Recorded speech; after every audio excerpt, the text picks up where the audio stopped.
O forte calor tem contribuído para o aumento na venda de ventiladores e aparelhos de ar-condicionado. Para falar sobre este assunto, vamos conversar com o vice-presidente do Departamento Nacional de Ar-Condicionado Residencial da Abrava, a Associação Brasileira de Refrigeração, Ar-Condicionado, Ventilação e Aquecimento, Mauro Apor. Boa tarde. Boa tarde.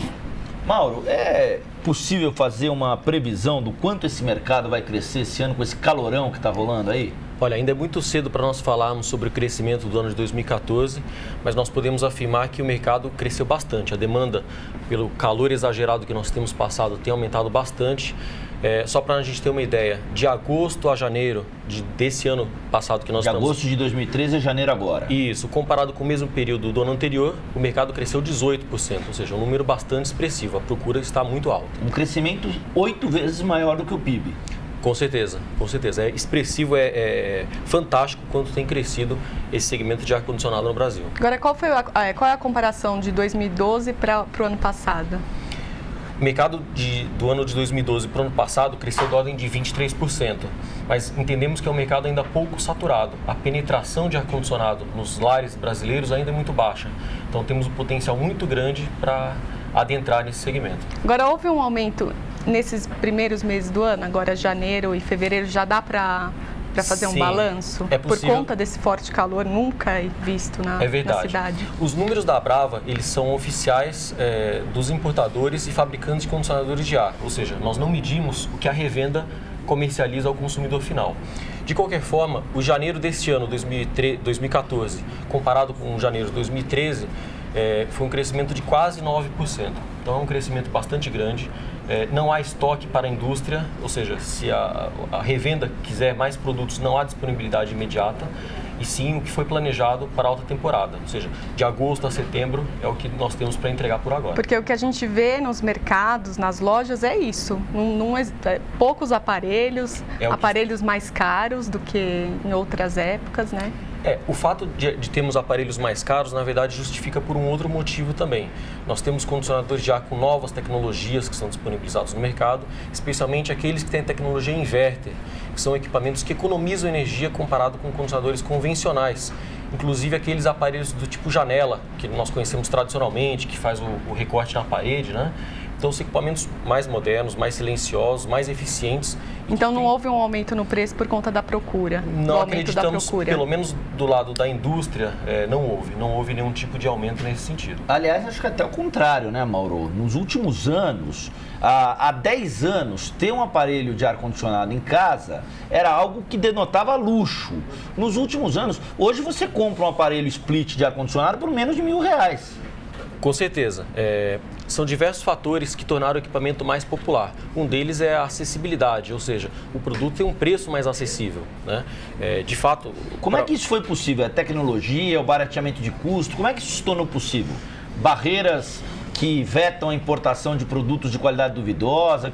Qual a circunstância que explica esse processo? Houve uma série de fatores que levam a esse sentido.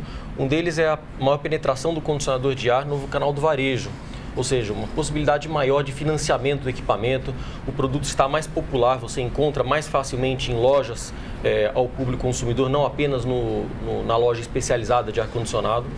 Com relação a barreiras de importação, nós temos o PPB, que protege, de certa forma, a indústria nacional contra equipamentos de baixa qualidade. O que é o PPB? É uma sigla? PPB é uma sigla que significa Processo Produtivo Básico. Tá. É uma lei, uma portaria que ela é regida pelo Ministério do Desenvolvimento, Indústria e do Comércio, em que rege as leis para a indústria nacional, que está 95% situada na Zona Franca de Manaus, e que rege os critérios para benefícios fiscais, de forma a tornar o equipamento mais competitivo e assim possibilitar o consumidor ter acesso a esse tipo de equipamento. Olha, ainda de acordo com o que a Adriana citou para você, Mauro, a Casas Bahia e o Ponto Frio informaram que nos primeiros 15 dias de janeiro, elas venderam o mesmo que no mês de janeiro inteiro do ano passado. Ou seja, as vendas em 15 dias de janeiro dobraram nessas duas redes de varejo. E no Walmart, as vendas foram de 240% superiores ao mesmo período de 2013. Ou seja, está de vento em popa o setor. Sim, com certeza. Esse aumento do calor puxou muito consumo imediatista, ou seja, o sujeito não passa 1, 2 noites desconfortável, então ele vai à loja comprar o equipamento de ar-condicionado. Então é um setor que tem gerado empregos também. Tem gerado empregos, não é alguma coisa instantânea, por causa da demanda atual, uma vez que os produtos que ora são vendidos, eles foram produzidos desde setembro em diante, ou seja, não é um crescimento da mão de obra por causa do calor que nós estamos passando hoje. Se nós compararmos historicamente, como falamos de 5, 10 anos atrás, houve certamente contratação de mão de obra, e também investimento na indústria nacional. Essa produção, ela é para o mercado interno ou vocês usam essa produção para exportar? Toda a produção nacional é para o mercado interno, não há exportação desses equipamentos para o mercado externo. Ô Mauro, o aparelho de ar-condicionado, via de regra, ele consome um pouco de água também, não é isso? Na verdade, ele retira um pouco de água do ambiente, ele não consome água. Então, é aquela sensação que a população fala que o ar-condicionado resseca a pele, justamente por ele retirar a umidade do ambiente e não colocar. Tá. Ou seja, ele não é nenhum vilão do sistema Cantareira. Não, de forma nenhuma. Né? Não consome nada de água, pelo contrário. Nesse sentido, é gás ali. No carro é gás. O gás ele fica situado entre as unidades interna e externa. Estamos falando do equipamento do tipo split. Sim. E ele não vai ao consumidor, não vaza, ele não sai nenhuma fumaça, nada nesse sentido. Ele fica simplesmente circulando internamente. O que o equipamento de ar-condicionado consome é energia elétrica. E cada vez mais os equipamentos hoje estão mais eficientes. Então, isso também afeta menos ainda a questão de matriz energética do país, uma vez que são equipamentos bastante eficientes. É muito interessante, o consumidor não tem muitas vezes a percepção de quanto consome um equipamento de ar-condicionado. Sempre que eu tenho a oportunidade de conversar com alguém que não tem essa noção, costumam falar que para um cômodo, o equipamento de ar-condicionado vai gastar 100, 150, 200 reais, quando na verdade nós estamos falando hoje da ordem de 50 a 60 reais, considerando os custos de energia do nosso município de São Paulo. Ou seja, é um valor bastante acessível. Se nós pensarmos uma noite tranquila de sono, estamos falando menos de R$2. Ou seja, menos do que o valor de um cafezinho, para nós termos uma noite bastante tranquila de sono, com uma temperatura, qualidade do ar também é outro fator bastante importante, uma vez que o ar-condicionado não apenas resfria o ar, mas ele também filtra o ar que nós respiramos. Você respondeu uma pergunta da Adriana, que eu achei muito interessante, que você falou assim, que tem muito espaço de penetração do ar-condicionado no lar dos brasileiros. Qual é o tamanho dessa demanda reprimida? Considerando que a classe C está aí batendo na porta e que a classe C está com os R$90 necessários para pagar uma prestação em 10, 12 vezes e adquirir um aparelho. Qual é o tamanho dessa demanda reprimida? Qual é o potencial de venda de aparelhos que vocês têm? Olha, entendemos que a penetração de condicionadores de ar nos lares brasileiros hoje é da ordem de 16% Brasil. Algumas capitais, como Porto Alegre, Salvador, têm índices um pouco maior, Rio de Janeiro também tem, até culturalmente eles têm condicionadores de ar já há mais tempo do que São Paulo, por exemplo, mas é um mercado bastante grande. Se apenas 16% possuem condicionadores de ar, nós temos até os 100% para conseguir alcançar esse mercado.